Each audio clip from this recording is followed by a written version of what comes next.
Welcome to the Spoilerverse at Christmas. My name is Andrew Sumner. Charles Dickens first published A Christmas Carol in December 1843, and his ghostly festive tale of the miser Ebenezer Scrooge, of his night before Christmas in the spirit world, and his discovery of empathy, hope and redemption instantly captured the public imagination, and has captured the public imagination ever since. In 1853, Dickens adapted A Christmas Carol for his public speaking tours, which took him all over the UK and the USA. His 90-minute live performances of A Christmas Carol were incredibly popular and enraptured audiences on both sides of the Atlantic for almost 20 years, until Dickens' final performance in March 1870, 3 months before he passed away. Now that was 150 years ago, and in the intervening century and a half, human society has changed in ways that an English gentleman from the mid-Victorian era could never have envisioned. But in some ways, human society is exactly, almost shockingly, the same. Huge inequalities in wealth and power remain, and there are still huge challenges with public health and with public education, even in the richest democracies of the world, democracies like my home country, the UK, and my adopted country, the USA. And now, of course, we're coming to the end of a wildly turbulent and damaging pandemic year, which has left many industries, many human beings shattered and gasping for breath. Our own comics and pop culture industry, supported by an all-important network of small community businesses, individually owned comic book stores, the temples of popular culture in which we all worship, has been particularly hard hit, and the team at givecomicshope.org have dedicated themselves to keeping our comic book shops alive and healthy until we can all get to the other side of the pandemic. Their mission is to give something back to the local comic book shops that have always been there for us. Their mission of empathy, civic responsibility and community support reminded John, Kenric and myself of Dickens' own seasonal message of empathy and civic responsibility. So we thought, what better way to underline their mission than to return to the words of Charles Dickens himself, the great believer in human society pulling together.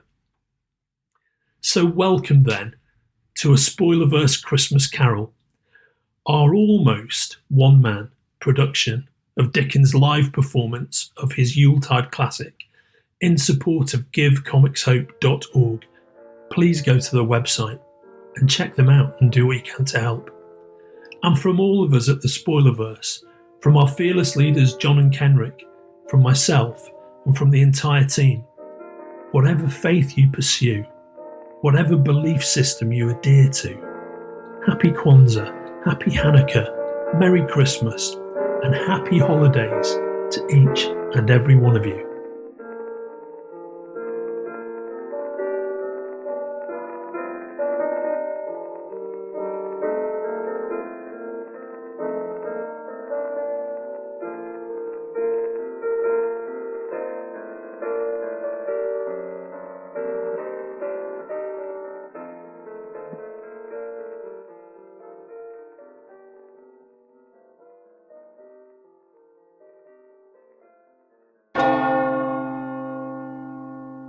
A Christmas Carol by Charles Dickens, Stave 1, Marley's Ghost.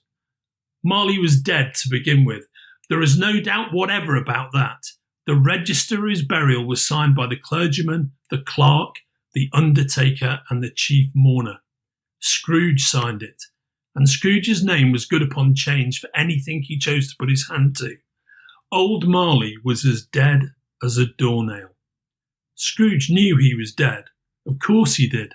How could it be otherwise? Scrooge and he were partners for I don't know how many years. Scrooge was his sole executor, his sole administrator, his sole assign, his sole residuary legatee, his sole friend, his sole mourner. Scrooge never painted out old Marley's name, however. There it yet stood, years afterwards, above the warehouse door, Scrooge and Marley. The firm was known as Scrooge and Marley. Sometimes people new to the business called Scrooge, and sometimes Marley. He answered to both names. It was all the same to him.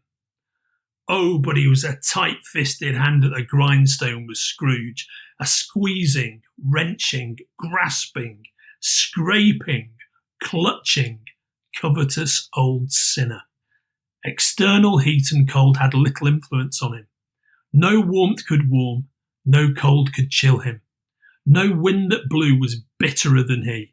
No falling snow was more intent upon its purpose, no pelting rain less open to entreaty. Foul weather didn't know where to have him. The heaviest rain and snow and hail and sleet could boast of the advantage over him in only one respect. They often came down handsomely, and Scrooge never did. Nobody ever stopped him in the street to say, with gladsome looks, "My dear Scrooge, how are you? When will you come to see me?" No beggars implored him to bestow a trifle. No children asked him what it was o'clock. No man or woman ever once in all his life inquired the way to such and such a place of Scrooge. Even the blind men's dogs appeared to know him, and when they saw him coming on, would tug their owners into doorways and up courts, and then would wag their tails as though they said, "No eye at all is better than an evil-eyed dark master." But what did Scrooge care? It was the very thing he liked, to edge his way along the crowded paths of life, warning all humanity to keep its distance.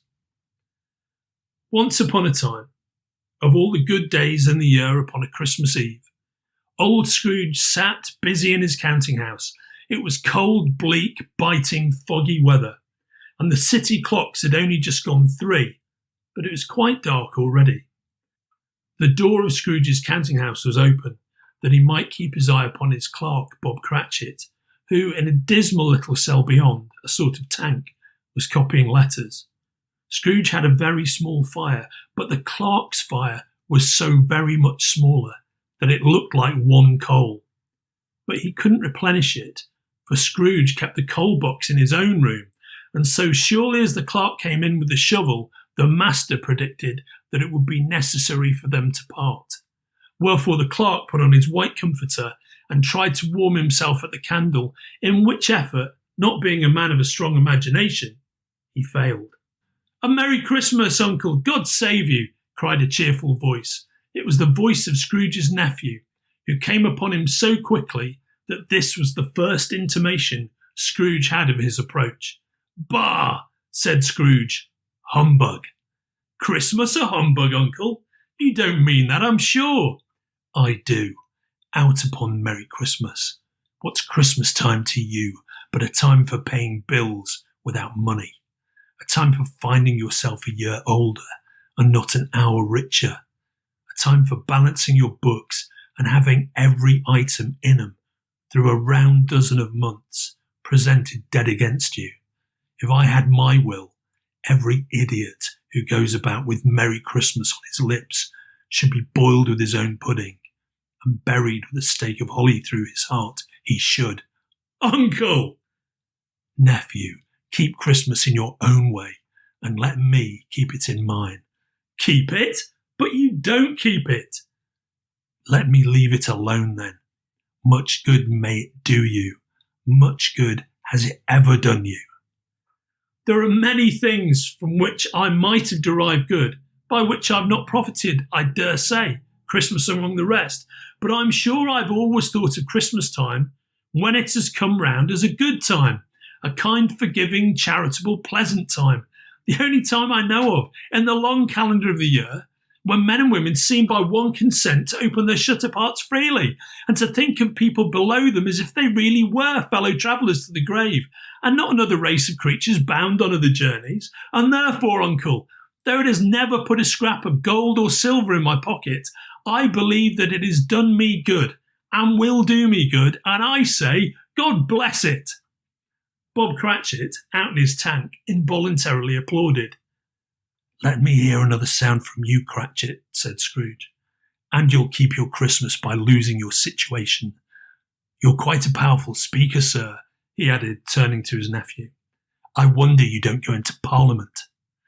"Don't be angry, Uncle. Come, dine with us tomorrow." Scrooge said that he would see him. Yes, indeed he did. He went the whole length of the expression and said that he would see him in that extremity first.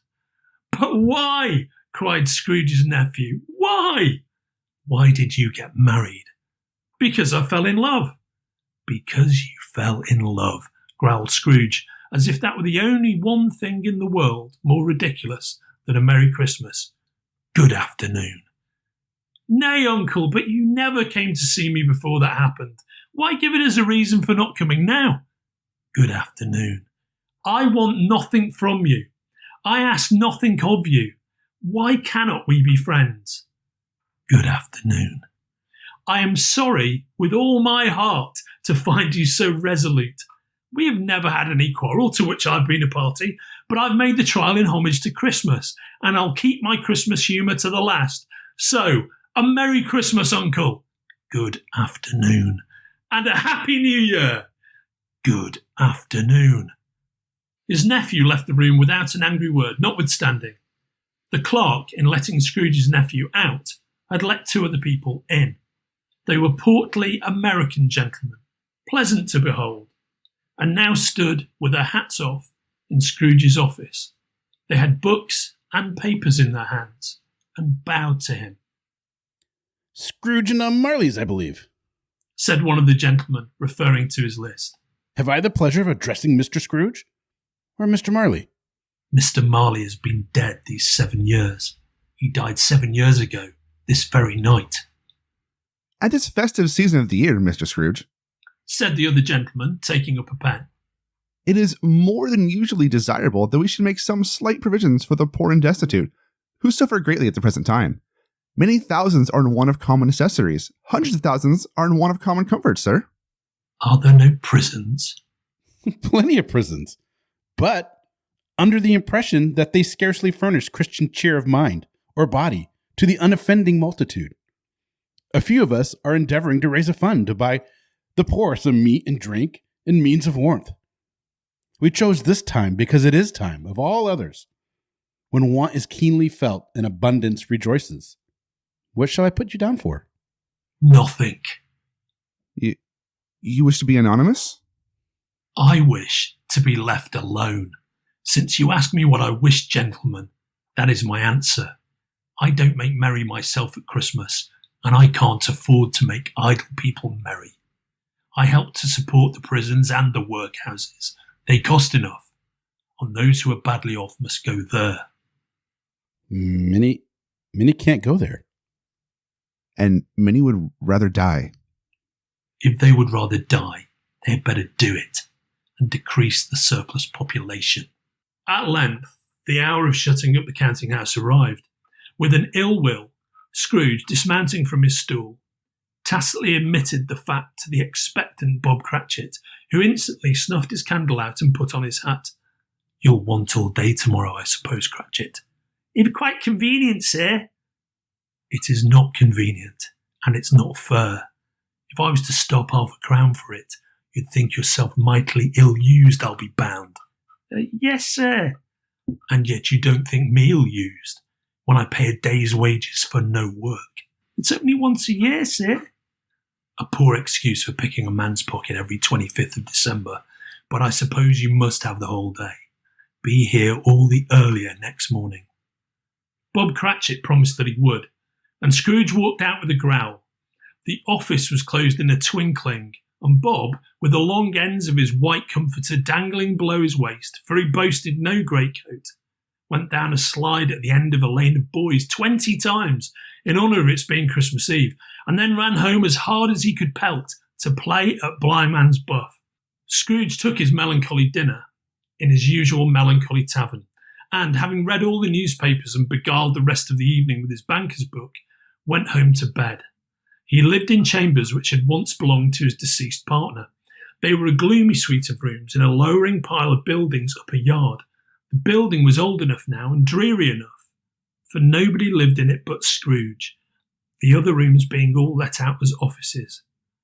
Now, it is a fact that there was nothing at all particular about the knocker on the door of this house, except that it was very large. Also that Scrooge had seen it night and morning during his whole residence in that place. Also that Scrooge had as little of what is called fancy about him as any man in the City of London. And yet Scrooge, having his key in the lock of the door, saw in the knocker, without its undergoing any intermediate process of change, not a knocker, but Marley's face. Marley's face with a dismal light about it, like a bad lobster in a dark cellar. It was not angry or ferocious, but it looked at Scrooge as Marley used to look, with ghostly spectacles turned up upon its ghostly forehead. As Scrooge looked fixedly at this phenomenon, it was a knocker again. He waved it off and closed the door with a bang. The sound resounded through the house like thunder. Every room above and every cask in the wine merchant cellars below appeared to have a separate peal of echoes of its own. Scrooge was not a man to be frightened by echoes. He fastened the door and walked across the hall and up the stairs, slowly too, trimming his candle as he went. Up Scrooge went, not caring a button for its being very dark. Darkness is cheap, and Scrooge liked it. But before he shut his heavy door, he walked through his rooms to see that all was right. He had just enough recollection of the face to desire to do that. Sitting room, bedroom, lumber room, all as they should be. Nobody under the table, nobody under the sofa, a small fire in the grate, spoon and basin ready, and the little saucepan of gruel, Scrooge had a cold in his head, upon the hob.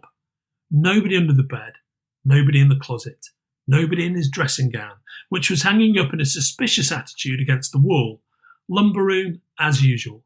Old fireguard, old shoes, 2 fish baskets, washing stand on 3 legs, and a poker. Quite satisfied, he closed his door and locked himself in. Double locked himself in, which was not his custom. Thus secured against surprise, he took off his cravat, put on his dressing gown and slippers and his nightcap, and sat down before the very low fire to take his gruel. As he threw his head back in the chair, his glance happened to rest upon a bell, a disused bell that hung in the room and communicated, for some purpose now forgotten, with the chamber in the highest story of the building. It was with great astonishment and with a strange, inexplicable dread that as he looked, he saw this bell begin to swing. Soon it rang out loudly, and so did every bell in the house. This was succeeded by a clanking noise deep down below, as if some person were dragging a heavy chain over the casks in the wine merchant's cellar. Then he heard the noise much louder on the floors below. Then coming up the stairs. Then coming straight towards his door. It came on through the heavy door, and a spectre passed into the room before his eyes, and upon its coming in, the dying flame leapt up as though it cried, "I know him, Marley's ghost." The same face, the very same. Marley in his pigtail, usual waistcoat, tights and boots. His body was transparent, so that Scrooge, observing him and looking through his waistcoat, could see the 2 buttons on his coat behind. Scrooge had often heard it said that Marley had no bowels, but he had never believed it until now. No, nor did he believe it even now, though he looked the phantom through and through, and saw it standing before him, though he felt the chilling influence of its death-cold eyes, and noticed the very texture of the folded kerchief bound about its head and chin. He was still incredulous. "How now?" said Scrooge, caustic and cold as ever. "What do you want with me?" "Much." Marley's voice, no doubt about it. "Who are you?" "Ask me who I was." "Who were you then?" "In life, I was your partner, Jacob Marley." Can you sit down?" "I can." "Do it then." Scrooge asked the question because he didn't know whether a ghost so transparent might find himself in a condition to take a chair, and felt that, in the event of its being impossible, it might involve the necessity of an embarrassing explanation. But the ghost sat down on the opposite side of the fireplace, as if he were quite used to it. "You don't believe in me." "I don't." "What evidence would you have of my reality beyond that of your senses?" "I don't know." "Why do you doubt your senses?" "Because a little thing affects them. A slight disorder of the stomach, perhaps. You may be an undigested bit of beef, a blot of mustard, a crumb of cheese, a fragment of an underdone potato. There's more of gravy than of grave about you, whatever you are. Scrooge was not much in the habit of cracking jokes, nor did he feel in his heart by any means waggish then. The truth is that he tried to be smart as a means of distracting his own attention and keeping down his horror. But how much greater was his horror when, the phantom taking off the bandage round its head as if it were too warm to wear indoors, its lower jaw dropped down upon its breast. Mercy, dreadful apparition, why do you trouble me? Why do spirits walk the earth, and why do they come to me? It is required of every man that the spirit within him should walk abroad among his fellow men, and travel far and wide, and if that spirit goes not forth in life, it is condemned to do so after death. I cannot tell you all I would. A very little more is permitted to me. I cannot rest. I cannot stay. I cannot linger anywhere. My spirit never walked beyond our counting house. Mark me. In life, my spirit never roved beyond the narrow limits of our money-changing hole, and weary journeys lie before me. 7 years dead, and travelling all the time. You travel fast, on the wings of the wind. You might have got over a great quantity of ground in 7 years. Oh, blind man, blind man! Not to know that ages of incessant labour by mortal creatures for this earth must pass into eternity, not to know that any Christian spirit working in its little sphere, whatever it may be, will find its mortal life too short for its vast means of usefulness, not to know that no space of regret can make amends for one's life's opportunities misused. Yet I was like this man. I once was like this man. But you were always a good man of business, Jacob, faltered Scrooge, who now began to apply this to himself. Business, cried the ghost, wringing its hands again. Mankind was my business. The common welfare was my business. Charity, mercy, forbearance, benevolence were all my business. The dealings of my trade were but a drop of water in the comprehensive ocean of my business. Scrooge was very much dismayed to hear the spectre going on at this rate, and began to quake exceedingly. Hear me, my time is nearly gone. I will, but don't be hard upon me. Jacob, pray. I am here tonight to warn you that you have yet a chance and hope of escaping my fate, a chance and hope of my procuring Ebenezer. You're always a good friend to me, thank ye. You'll be haunted by 3 spirits. Is that the chance and hope you mentioned, Jacob? I think I'd rather not. Without their visits, you cannot hope to shun the path I tread. Expect the first tomorrow night, when the bell tolls 1. Expect the second on the next night at the same hour. The third upon the next night, when the last stroke of 12 has ceased to vibrate. Look to see me no more, and look that for your own sake you remember what has passed between us. It walked backward from him, and at every step it took, the window raised itself a little, so that when the apparition reached it, it was wide open. Scrooge closed the window and examined the door by which the ghost had entered. It was double locked, as he had locked it with his own hands, and the bolts were undisturbed. Scrooge tried to say humbug, but stopped at the first syllable, and being, from the emotion he had undergone, or the fatigues of the day, or his glimpse of the invisible world, or the dull conversation of the ghost, or the lateness of the hour, much in need of repose, he went straight to bed, without undressing, and fell asleep on the instant.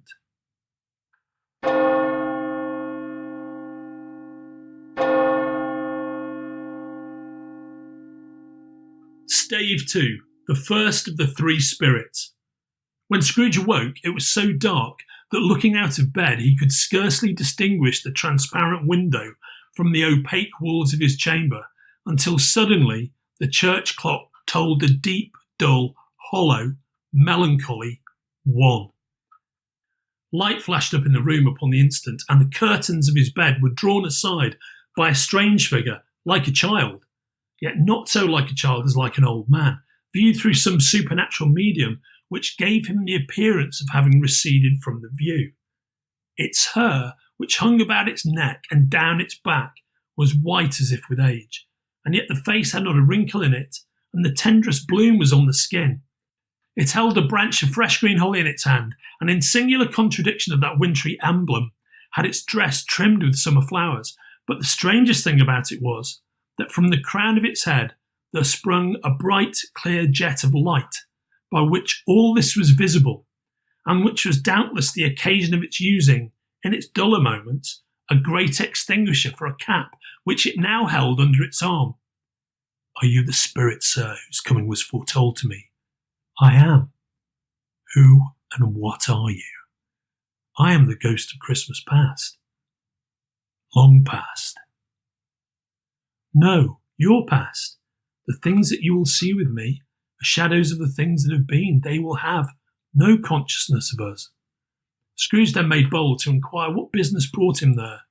"Your welfare. Rise and walk with me."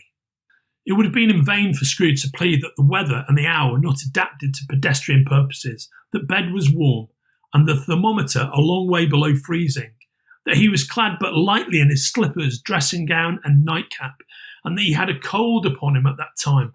The grasp, though gentle as a woman's hand, was not to be resisted. He rose, but finding that the spirit made towards the window clasped its robe in supplication. "I am a mortal, and liable to fall." "Bear but a touch of my hand there," said the spirit, laying it upon his heart, "and you shall be upheld in more than this." As the words were spoken, they passed through the wall and stood in the busy thoroughfares of a city. It was made plain enough by the dressing of the shops that here, too, it was Christmas time. The ghost stopped at a certain warehouse door and asked Scrooge if he knew it. "Know it? I was apprenticed here." They went in. At the sight of an old gentleman in a Welsh wig, sitting behind such a high desk that if he had been 2 inches taller, he must have knocked his head against the ceiling, Scrooge cried in great excitement, "Why, it's old Fezziwig, bless his heart! It's Fezziwig alive again!" Old Fezziwig laid down his pen and looked up at the clock, which pointed to the hour of 7. He rubbed his hands, adjusted his capacious waistcoat, laughed all over himself from his shoes to his organ of benevolence, and called out in a comfortable, oily, rich, fat, jovial voice, "Yo-ho there, Ebenezer, Dick!" A living and moving picture of Scrooge's former self, a young man, came briskly in, accompanied by his fellow prentice. "Dick Wilkins, to be sure," said Scrooge to the ghost. "My old fellow prentice, bless me. Yes, there he is. He was very much attached to me, was Dick. Poor Dick. Dear, dear." "Yo-ho, my boys," said Fezziwig. "No more work tonight. Christmas Eve, Dick. Christmas Eve, Ebenezer. Let's have the shutters up before a man can say, 'Jack Robinson, clear away, my lads, and let's have lots of room here.'" Clear away? There was nothing they wouldn't have cleared away, or couldn't have cleared away with old Fezziwig looking on. It was done in a minute. Every movable was packed off, as if it were dismissed from public life forevermore. The floor was swept and watered, the lamps were trimmed, fuel was heaped upon the fire, and the warehouse was as snug and warm and dry and bright a ballroom as you would desire to see upon a winter's night. In came a fiddler with a music book and went to the lofty desk and made an orchestra of it. In came Mrs. Fezziwig, one vast, substantial smile. In came the 3 Miss Fezziwigs, beaming and lovable. In came the 6 young followers whose hearts they broke. In came all the young men and women employed in the business. In came the housemaid with her cousin the baker. In came the cook with her brother's particular friend, the milkman. In they all came one after another, some shyly, some boldly, some gracefully, some awkwardly, some pushing, some pulling. In they all came, anyhow and everyhow. Away they all went, hands half round and back again the other way, down the middle and up again, round and round in various stages of affectionate grouping. Old top couple always turning up in the wrong place, new top couple starting off again, as soon as they got there. All top couples at last, and not a bottom one to help them. When this result was brought about, old Fezziwig, clapping his hands to stop the dance, cried out, "Well done!" And the fiddler plunged his hot face into a pot of porter especially provided for that purpose. There were more dances, and there were forfeits, and more dances, and there was cake, and there was negus, and there was a great piece of cold roast, and there was a great piece of cold boiled, and there were mince pies, and plenty of beer. But the great effect of the evening came after the roast and boiled, when the fiddler struck up Sir Roger de Coverley. Then old Fezziwig stood out to dance with Mrs. Fezziwig. Top couple, too, with a good stiff piece of work cut out for them. 3 or 4 and 20 pair of partners. People who are not to be trifled with. People who would dance. But if there had been twice as many, 4 times, old Fezziwig would have been a match for them, and so would Mrs. Fezziwig. As to her, she was worthy to be his partner in every sense of the term. A positive light appeared to issue from Fezziwig's calves. They shone in every part of the dance. You couldn't have predicted at any given time what would become of them next. And when old Fezziwig and Mrs. Fezziwig had gone all through the dance, advance and retire, turn your partner, bow and curtsy, corkscrew, thread the needle and back again to your place, Fezziwig cut so deftly that he appeared to wink with his legs. When the clock struck 11, this domestic ball broke up. Mr. and Mrs. Fezziwig took their stations, one on either side of the door, and, shaking hands with every person individually as he or she went out, wished him or her a Merry Christmas. When everybody had retired but the 2 prentices, they did the same to them. And thus the cheerful voices died away, and the lads were left to their beds, which were under a counter in the back shop. "A small matter," said the ghost, "to make these silly folks so full of gratitude.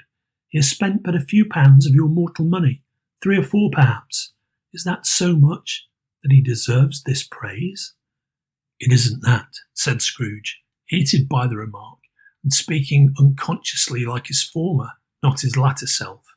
"It isn't that, Spirit. He has the power to render us happy or unhappy, to make our service light or burdensome, a pleasure or a toil. Say that his power lies in words and looks, in things so slight and insignificant that it is impossible to add and count them up. What then? The happiness he gives is quite as great as if it cost a fortune." He felt the Spirit's glance and stopped. "What is the matter?" "Nothing particular." "Something, I think." No. I should like to be able to say a word or two to my clerk just now. That's all." "My time grows short," observed the Spirit. "Quick."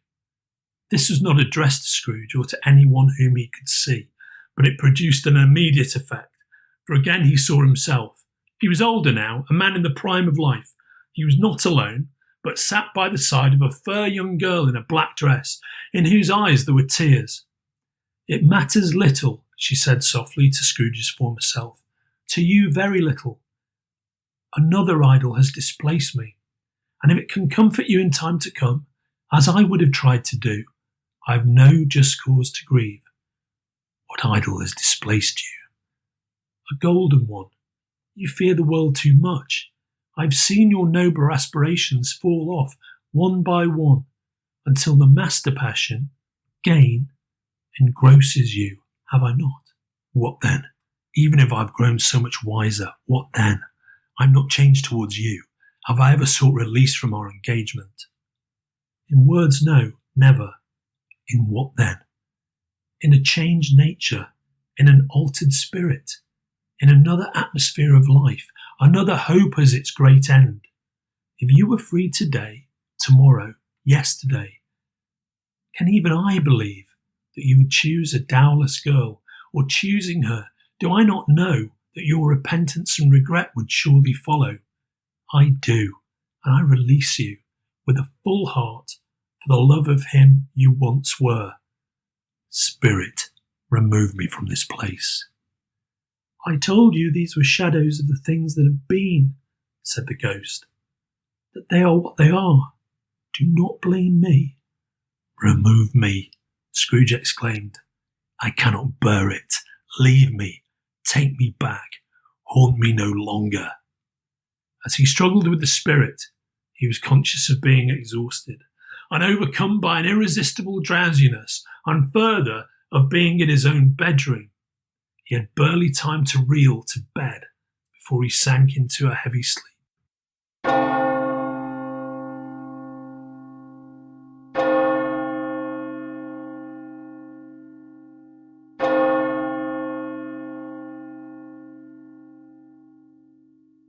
Stave 3, the second of the three spirits. Scrooge awoke in his bedroom, there was no doubt about that, but it and his own adjoining sitting room, into which he shuffled in his slippers, attracted by a great light there, had undergone a surprising transformation. The walls and ceiling were so hung with living green that it looked a perfect grove. The leaves of holly, mistletoe and ivy reflected back the light as if many little mirrors had been scattered there, and such a mighty blaze went roaring up the chimney as that petrifaction of a hearth had never known in Scrooge's time, or Marley's, or for many and many a winter season gone. Heaped upon the floor to form a kind of throne were turkeys, geese, game, brawn, great joints of meat, suckling pigs, long wreaths of sausages, mince pies, plum puddings, barrels of oysters, red-hot chestnuts, cherry-cheeked apples, juicy oranges, luscious pears, immense 12th cakes and great bowls of punch.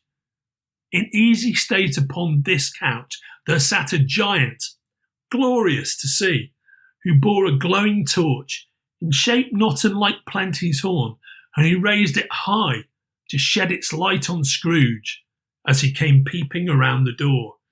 Come in, and know me better, man. I am the ghost of Christmas present. Look upon me. You have never seen the like of me before. Never. Have never walked forth with the younger members of my family, meaning, for I am very young, my elder brothers born in these late years? Pursued the phantom. I don't think I have. I'm afraid I have not. Have you had many brothers, Spirit? More than 1,800.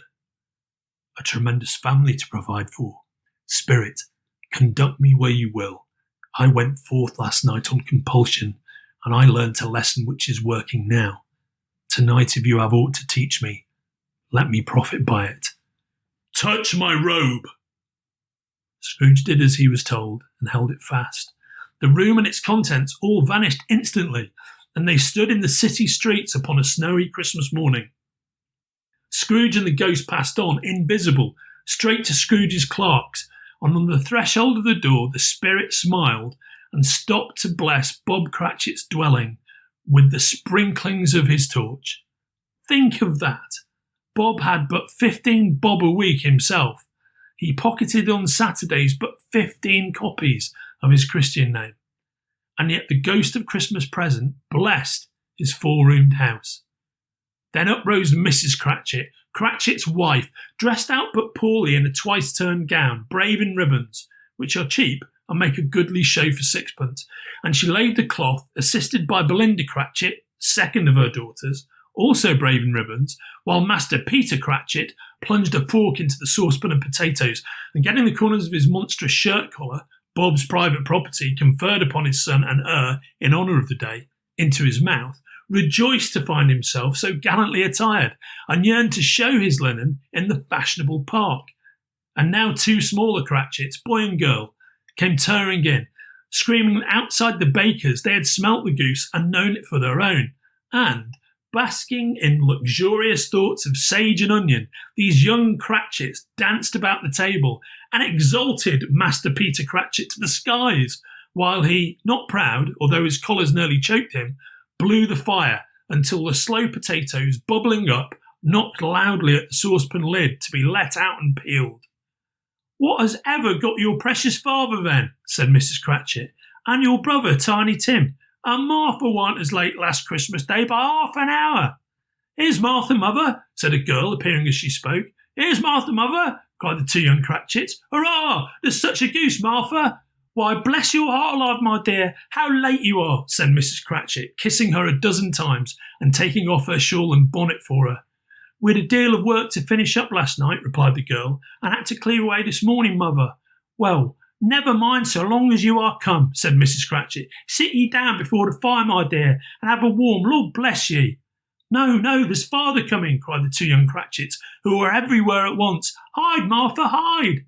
So Martha hid herself, and in came little Bob, the father, with at least 3 feet of comforter, exclusive of the fringe, hanging down before him, and his threadbare clothes darned up and brushed to look seasonable, and Tiny Tim upon his shoulder. Alas for Tiny Tim, he bore a little crutch, and had his limbs supported by an iron frame. "Why, where's our Martha?" cried Bob Cratchit, looking round. "Not coming," said Mrs. Cratchit. "Not coming?" said Bob, with a sudden declension in his high spirits, for he had been Tim's blood horse all the way from church, and had come home rampant. "Not coming upon Christmas Day?"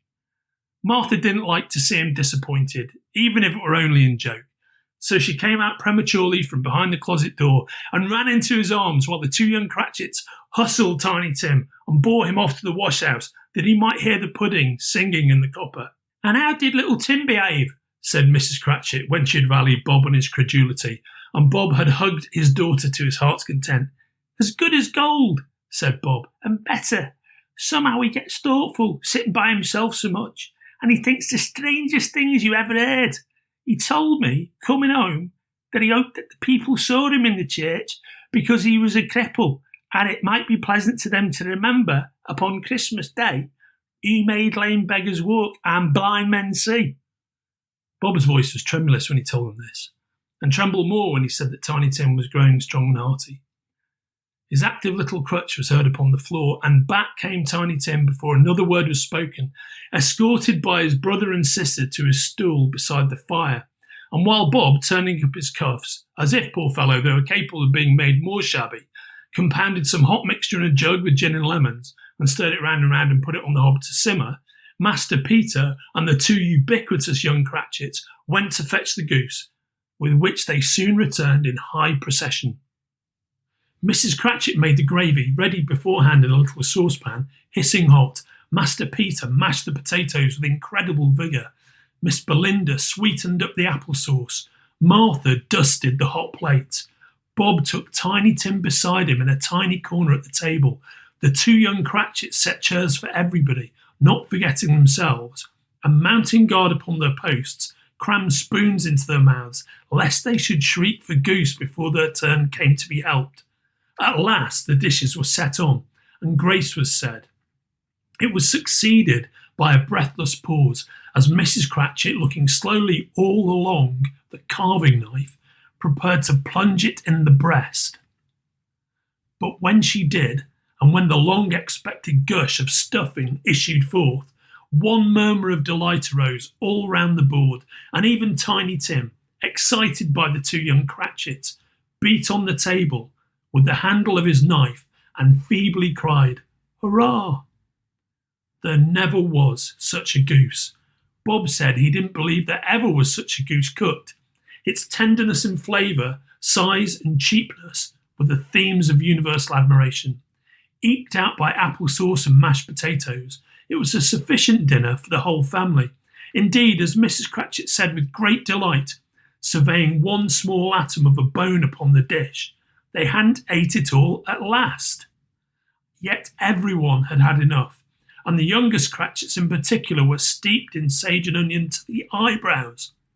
But now, the plates being changed by Miss Belinda, Mrs. Cratchit left the room alone, too nervous to bear witnesses, to take the pudding up and bring it in. Suppose it should not be done enough? Suppose it should break in turning out? Suppose somebody should have got over the wall of the backyard and stolen it while they were merry with the goose? A supposition at which the two young Cratchits became livid. All sorts of horrors were supposed. Hallo! A great deal of steam. The pudding was out of the copper. A smell like a washing day. That was the cloth. A smell like an eating house and a pastry cook's next door to each other, with the laundresses next door to that. That was the pudding. In half a minute, Mrs. Cratchit entered, flushed but smiling proudly, with the pudding like a speckled cannonball, so hard and firm, blazing in half a quartern of ignited brandy and bedight with Christmas holly stuck into the top. Oh, a wonderful pudding! Bob Cratchit said, and calmly too, that he regarded it as the greatest success achieved by Mrs. Cratchit since their marriage.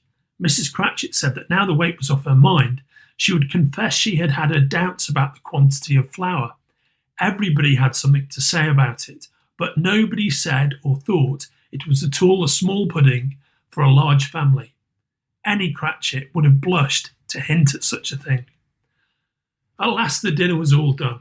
The cloth was cleared, the hearth swept, and the fire made up. The compound in the jug being tasted and considered perfect, apples and oranges were put upon the table and a shovelful of chestnuts on the fire. Then all the Cratchit family drew round the hearth in what Bob Cratchit called a circle, and at Bob Cratchit's elbow stood the family display of glass, 2 tumblers, and a custard cup without a handle. These held the hot stuff from the jug, however, as well as golden goblets would have done, and Bob served it out with beaming looks, while the chestnuts on the fire sputtered and crackled noisily. Then Bob proposed, "A Merry Christmas to us all, me dears! God bless us!" which all the family re-echoed. "God bless us, every one," said Tiny Tim, the last of all. He sat very close to his father's side, upon his little stool. Bob held his withered little hand in his, as if he loved the child and wished to keep him by his side, and dreaded that he might be taken from him. Scrooge raised his head speedily on hearing his own name. "Mr. Scrooge," said Bob.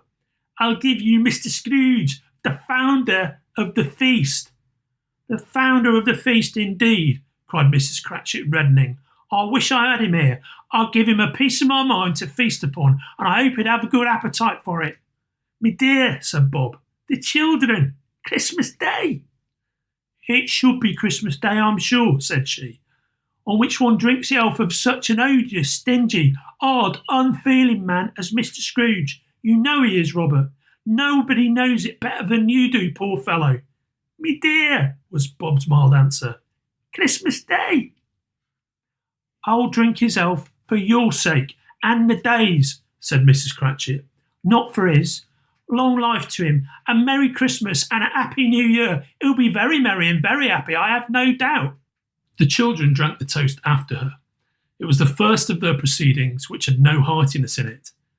Tiny Tim drank it last of all, but he didn't care twopence for it. Scrooge was the ogre of the family. The mention of his name cast a dark shadow on the party, which was not dispelled for full 5 minutes. After it had passed away, they were 10 times merrier than before, from the mere relief of Scrooge the Baleful being done with. Bob Cratchit told them how he had a situation in his eye for Master Peter, which would bring in, if obtained, full 5 and 6pence weekly. The 2 young Cratchits laughed tremendously at the idea of Peter's being a man of business, and Peter himself looked thoughtfully at the fire from between his collars, as if he were deliberating what particular investments he should favour when he came into the receipt of that bewildering income. Martha, who was a poor apprentice at a milliner's, then told them what kind of work she had to do, and how many hours she worked at a stretch, and how she meant to lie abed tomorrow morning for a good long rest, tomorrow being a holiday she passed at home. Also, how she had seen a countess and a lord some days before, and how the lord was much about as tall as Peter, at which Peter pulled up his collars so high that you couldn't have seen his head if you'd been there. All this time, the chestnuts and the jug went round and round, and by they had a song about a lost child travelling in the snow from Tiny Tim, who had a plaintive little voice and sang it very well indeed. There was nothing of high mark in this. They were not a handsome family. They were not well dressed. Their shoes were far from being waterproof. Their clothes were scanty. And Peter might have known, and very likely did, the inside of a pawnbroker's. But they were happy, grateful, pleased with one another, and contented with the time. And when they faded, and looked happier yet in the bright sprinklings of the Spirit's torch at parting, Scrooge had his eye upon them, and especially on Tiny Tim, until the last. It was a great surprise to Scrooge as this scene vanished, to hear a hearty laugh. It was a much greater surprise to Scrooge to recognise it as his own nephew's, and to find himself in a bright, dry, gleaming room with the spirit standing smiling by his side and looking at that same nephew. It is a fair, even-handed, noble adjustment of things, that while there is infection, disease and sorrow, there is nothing in the world so irresistibly contagious as laughter and good humour. When Scrooge's nephew laughed, Scrooge's niece by marriage laughed as heartily as he, and their assembled friends, being not a bit behindhand, laughed out lustily. "He said that Christmas was a humbug, as I live," cried Scrooge's nephew. "More shame for him, Fred," said Scrooge's niece indignantly. "Bless those women, they never do anything by halves. They are always in earnest." She was very pretty, exceedingly pretty, with a dimpled, surprised-looking, capital face, a right little mouth that seemed made to be kissed, and no doubt was, all kinds of good little dots about her chin that melted into one another when she laughed, and the sunniest pair of eyes you ever saw in any creature's head. Altogether she was what you would have called provoking, but satisfactory too. Oh, perfectly satisfactory. "He's a comical old fellow," said Scrooge's nephew. "That's the truth, and not so pleasant as he might be. However, his offences carry their own punishment, and I have nothing to say against him. Who suffers by his ill whims? Himself, always. Here he takes it into his head to dislike us, and he won't come and dine with us. What's the consequence? He don't lose much of a dinner." "Indeed, I think he loses a very good dinner," interrupted Scrooge's niece.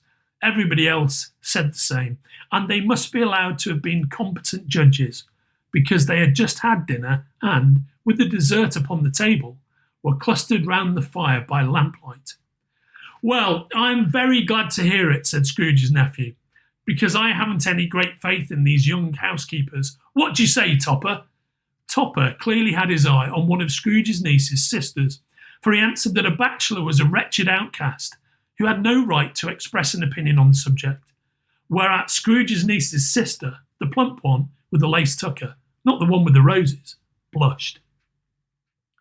After tea they had some music, for they were a musical family and knew what they were about. When they sung a glee or catch, I can assure you, especially Topper, who could growl away in the bass like a good one and never swell the large veins in his forehead or get red in the face over it. But they didn't devote the whole evening to music. After a while they played at forfeits, for it is good to be children sometimes, and never better than at Christmas, when its mighty founder was a child himself. There was first a game at blind man's buff, though, and I no more believe Topper was really blinded than I believe he had eyes in his boots, because the way in which he went after that plump sister and the lace tucker was an outrage on the credulity of human nature, knocking down the fire irons, tumbling over the chairs, bumping up against the piano, smothering himself among the curtains. Wherever she went, there went he. He always knew where the plump sister was. He wouldn't catch anybody else. If you had fallen up against him, as some of them did, and stood there, he would have made a feint of endeavouring to seize you, which would have been a reply to affront to your understanding, and would instantly have sidled off in the direction of the plump sister. "Here is a new game," said Scrooge. "1/2 hour, Spirit, only one." It was a game called Yes and No, where Scrooge's nephew had to think of something, and the rest must find out what. He only answering to the questions yes or no, as the case was. The fire of questioning to which he was exposed elicited from him that he was thinking of an animal, a live animal, rather a disagreeable animal, a savage animal, an animal that growled and grunted sometimes, and talked sometimes, and lived in London, and walked about the streets, and wasn't made a show of, and wasn't led by anybody, and didn't live in a menagerie, and was never killed in a market, and was not a horse, or an ass, or a cow, or a bull, or a tiger, or a dog, or a pig, or a cat, or a bear. At every new question put to him, his nephew burst into a fresh roar of laughter, and was so inexpressibly tickled that he was obliged to get up off the sofa and stamp. At last the plump sister cried out, I have found it out. I know what it is, Fred. I know what it is. What is it? Cried Fred. It's your Uncle Scrooge. Which it certainly was. Admiration was the sentiment, though some objected that the reply to "Is it a burr?" ought to have been yes. Uncle Scrooge had imperceptibly become so gay and light of heart that he would have drank to the unconscious company in an inaudible speech, but the whole scene passed off in the breath of the last words spoken by his nephew, and he and the spirit were again upon their travels. Much they saw, and far they went, and many homes they visited, but always with a happy end. The spirit stood beside sick beds, and they were cheerful, on foreign lands, and they were close at home, by struggling men, and they were patient in their greater hope, by poverty, and it was rich, in almshouse, hospital, and jail, in misery's every refuge, where vain man in his little brief authority had not made fast the door and barred the spirit out, he left his blessing and taught Scrooge his precepts. Suddenly, as they stood together in an open place, the bell struck 12. Scrooge looked about him for the ghost and saw it no more. As the last stroke ceased to vibrate, he remembered the prediction of old Jacob Marley, and lifting up his eyes, beheld a solemn phantom, draped and hooded, coming like a mist along the ground towards him.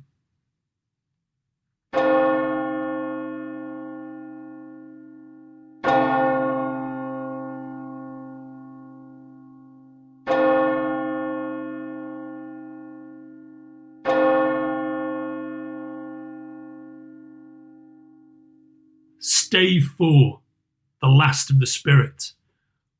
The phantom slowly, gravely, silently approached. When it came near him, Scrooge bent down upon his knee, for in the earth through which this spirit moved, it seemed to scatter gloom and mystery. It was shrouded in a deep black garment, which concealed its head, its face, its form, and left nothing of it visible save one outstretched hand. He knew no more, for the spirit neither spoke nor moved. Am I in the presence of the ghost of Christmas yet to come? Ghost of the future? I fear you more than any spectre I have seen, but as I know your purpose is to do me good, and as I hope to live to be another man from what I was, I am prepared to bear you company, and do it with a thankful heart. Will you not speak to me? It gave him no reply. The hand was pointed straight before them.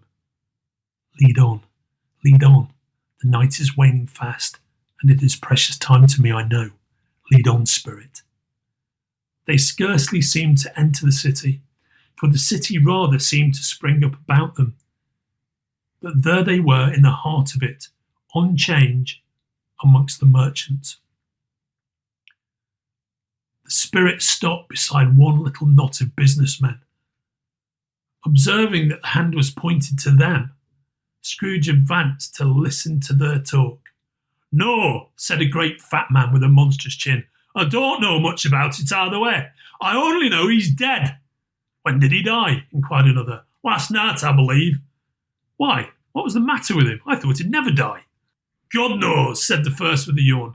What has he done with his money? Asked a red-faced gentleman. I haven't heard, said the man with the large chin. Company, perhaps. He hadn't left it to me. That's all I know. Bye-bye.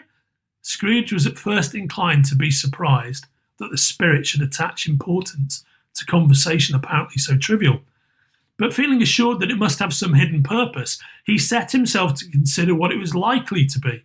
It could scarcely be supposed to have any bearing on the death of Jacob, his old partner, for that was past, and this ghost province was the future. He looked about in that very place for his own image, but another man stood in his accustomed corner, and though the clock pointed to his usual time of day for being there, he saw no likeness of himself among the multitudes that poured in through the porch. It gave him little surprise, however, for he had been revolving in his mind the change of life, and he thought and hoped he saw his newborn resolutions carried out in this. They left this busy scene, and went into an obscure part of the town, to a low shop, where iron, old rags, bottles, bones, and greasy offal were brought. A grey-haired rascal of great age sat smoking his pipe. Scrooge and the Phantom came into the presence of this man, just as a woman with a heavy bundle slunk into the shop. But she had scarcely entered when another woman, similarly laden, came in too, and she was closely followed by a man in faded black. After a short period of blank astonishment, in which the old man with the pipe had joined them, they all three burst into a laugh. "Let the charwoman alone to be the first," cried she who had entered first. "Let the laundress alone to be the second, and let the undertaker's man alone to be the third. Look here, old Joe, here's a chance, if we haven't all three met here without meaning it." "You couldn't have met in a better place. You were made free of it long ago, you know, and the other two ain't strangers. What you got to sell? What have you got to sell?" "Half a minute's patience, Joe, and you shall see." What odds then, Mrs. Dilber?" said the woman. "Every person has a right to take care of themselves. He always did. Who's the worse for the loss of a few things like these? Not a dead man, I suppose." Mrs. Dilber, whose manner was remarkable for general propitiation, said, "No, indeed, ma'am. If he wanted to keep him after he was dead, a wicked old screw, why wasn't he natural in his lifetime? If he had been, he'd have had somebody to look after him when he was struck with death, instead of lying gasping out his last there, alone by himself. It's the truest word that ever was spoke. It's a judgment on him. I wish it was a little heavier judgment, and it should have been. You may depend on it. If I could have laid my hands on anything else, open that bundle, old Joe, and let me know the value of it. Speak out plain. I'm not afraid to be the first, nor afraid for them to see it." Joe went down on his knees for the greater convenience of opening the bundle, and dragged out a large and heavy roll of some dark stuff. "Here, what do you call this? Bed curtains? Ah, bed curtains. Don't drop that all upon the blankets now. Are these his blankets?" "Whose else's do you think? He isn't likely to take cold without them, I dare say. Ah, you may look through that shirt till your eyes ache, but you won't find a hole in it, nor a threadbare place. It's the best he had, and a fine one too. They'd have wasted it by dressing him up in it, if it hadn't been for me." Scrooge listened to this dialogue in horror. "Spirit, I see. The case of this unhappy man might be my own. My life tends that way now. Merciful heaven, what is this?" The scene had changed, and now he almost touched a bare, uncurtained bed. A pale light, rising in the outer air, fell straight upon this bed, and on it, unwatched, unwept, uncared for, was the body of this plundered, unknown man. "Spirit, let me see some tenderness connected with the death, or this dark chamber spirit will be forever present to me." The ghost conducted him to poor Bob Cratchit's house. The dwelling he had visited before, and found the mother and the children seated round the fire. Quiet, very quiet. The noisy little Cratchits were as still as statues in one corner, and sat looking up at Peter, who had a book before him. The mother and her daughters were engaged in needlework, but surely they were very quiet. "And he took a child and set him in the midst of them." Where had Scrooge heard those words? He had not dreamed them. The boy must have read them out, as he and the spirit crossed the threshold. Why did he not go on? The mother laid her work upon the table and put her hand up to her face. "The colour hurts my eyes," she said. "The colour? Ah, poor Tiny Tim." "They're better now again. It makes them weep by candlelight. I wouldn't show weak eyes to your father when he comes home, for the world. It must be near his time." "Past it, rather," said Peter, shutting up his book. "But I think he's walked a little slower than he used these last few evenings, mother. I've known him walk with Tiny Tim upon his shoulder very fast indeed." "And so have I," cried Peter. "Often." "So have I," cried another. So had all. "But he was very light to carry, and his father loved him so that it was no trouble. And here is your father at the door." She hurried out to meet him, and little Bob and his comforter, he had need of it, poor fellow, came in. His tea was ready for him on the hob, and they all tried who should help him to it most.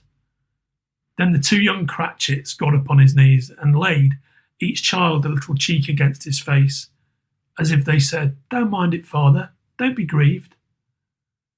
Bob was very cheerful with them, and spoke very pleasantly to all the family. He looked at the work upon the table and praised the industry and speed of Mrs. Cratchit and the girls. They would be done long before Sunday, he said. "Sunday? You went today then, Robert?" "Yes, me dear," returned Bob. "I wish you could have gone. Would have done you good to see how green a place it is. But you'll see it often. I promised him that I would walk there on a Sunday. My little child, my little child." He broke down all at once. He couldn't help it. If he could have helped it, he and his child would have been farther apart, perhaps, than they were. "Spectre," said Scrooge. "Something informs me that our parting moment is at hand. I know it, but I know not how. Tell me what man that was, with the covered face, whom we saw lying dead." The ghost of Christmas yet to come conveyed him to a dismal, wretched, ruinous churchyard. The spirit stood among the graves and pointed down to one. "Before I draw nearer to that stone to which you point, answer me one question. Are these the shadow of the things that will be, or are they shadows of the things that may be only?" Still the ghost pointed downward to the grave by which it stood. "Men's courses will foreshadow certain ends to which, if persevered in, they must lead. But if the courses be departed from, the ends will change. Say it is thus, what you show me." The spirit was as movable as ever. Scrooge crept towards it, trembling as he went, and following the finger read upon the stone of the neglected grave his own name, Ebenezer Scrooge. "Am I that man who lay upon the bed? No, spirit, oh no, no, spirit, hear me. I am not the man I was. I will not be the man I must have been but for this intercourse. Why show me this, if I am past all hope? Assure me that I may yet change these shadows you have shown me, by an altered life." For the first time, the kind hand faltered. "I will honour Christmas in my heart and try to keep it all the year. I will live in the past, the present, and the future. The spirits of all three shall strive within me. I will not shut out the lessons that they teach. Oh, tell me I may sponge away the writing on this stone." Holding up his hands in one last prayer to have his fate reversed, he saw an alteration in the phantom's hood and dress. It shrunk, collapsed, and dwindled down into a bedpost. Yes, and the bedpost was his own. The bed was his own. The room was his own. Best and happiest of all, the time before him was his own, to make amends in. He was checked in his transports by the churches ringing out the lustiest peals he had ever heard. Running to the window, he opened it and put out his head. No fog, no mist, no night. Clear, bright, stirring, golden day. "What's today?" cried Scrooge, calling downward to a boy in Sunday clothes, who perhaps had loitered in to look about him. "Eh? What's today, my fine fellow?" "Today? Why, Christmas Day." "It's Christmas Day. I haven't missed it. Hello, my fine fellow. Hello! Do you know the poulterers in the next street but one, at the corner?" "I should hope I did." "An intelligent boy, a remarkable boy. Do you know whether they've sold the prize turkey that was hanging up there? Not the little prize turkey, the big one." "What? The one as big as me?" "What a delightful boy. It's a pleasure to talk to him. Yes, my buck. It's hanging there now." "Is it? Go and buy it." "Walker!" exclaimed the boy. No, I'm in earnest. Go and buy it, and tell him to bring it here, that I may give them the direction where to take it. Come back with the man, and I'll give you a shilling. Come back with him in less than 5 minutes, and I'll give you half a crown." The boy was off like a shot. "I'll send it to Bob Cratchit's. He shan't know who sends it. It's twice the size of Tiny Tim. Joe Miller never made such a joke as sending it to Bob's will be." The hand in which he wrote the address was not a steady one, But right it he did somehow, and went downstairs to open the street door, ready for the coming of the poulterer's man. It was a turkey. He never could have stood upon his legs, that bird. He would have snapped them off short in a minute like sticks of sealing wax. Scrooge dressed himself all in his best, and at last got out into the streets.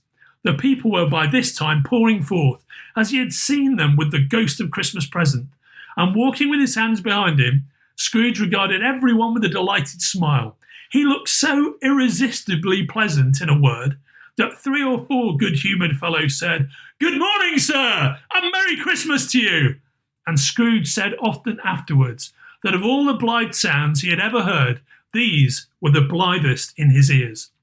In the afternoon, he turned his steps toward his nephew's house. He passed the door a dozen times before he had the courage to go up and knock, but he made a dash and did it. "Is your master at home, my dear?" said Scrooge to the girl. "Nice girl." "Very." "Yes, sir." "Where is he, my love?" "He's in the dining room, sir, with his mistress." "He knows me," said Scrooge, with his hand already on the dining room lock. "I'll go in here, my dear." "Fred!" "Why, bless my soul!" cried Fred. "Who's that?"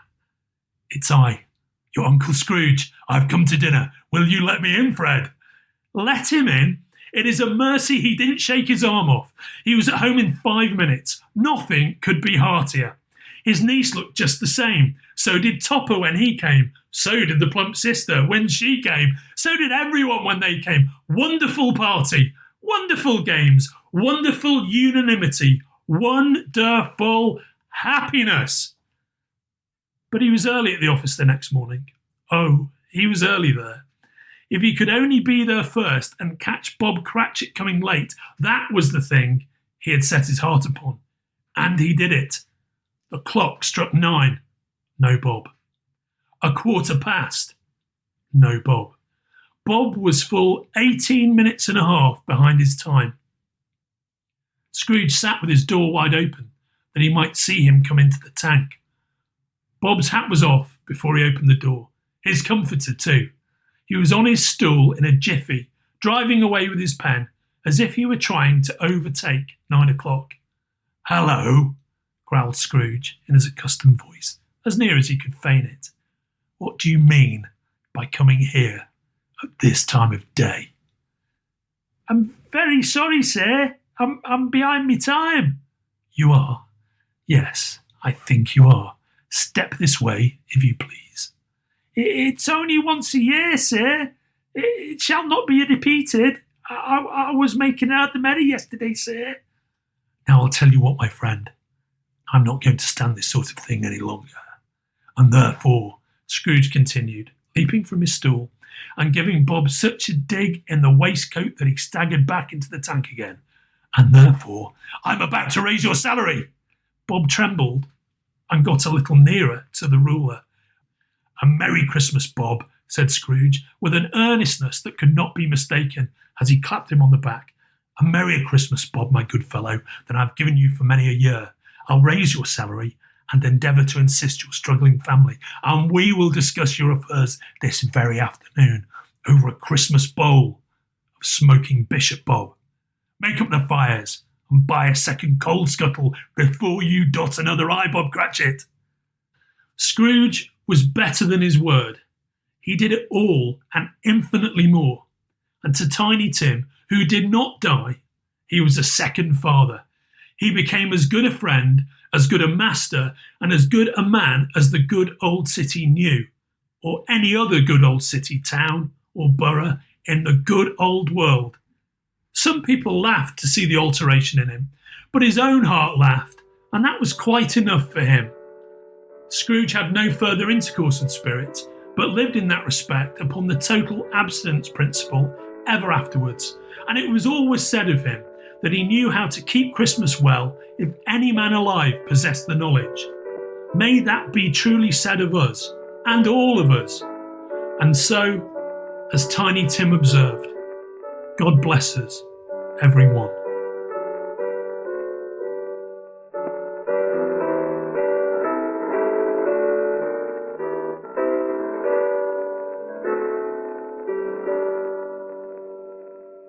You've been listening to A Christmas Carol by Charles Dickens, produced by the Spoilerverse team in support of GiveComicsHope.org. This reading was edited by John Horsley and Kenric Regan and produced by John and Kenric and myself. The two portly American gentlemen were played by John Horsley and Kenric Regan, while I narrated and performed the other characters. My name is Andrew Sumner. Please check out GiveComicsHope.org. Please support your local comic book shop. And please have a very happy holiday. Peace on earth and goodwill to all.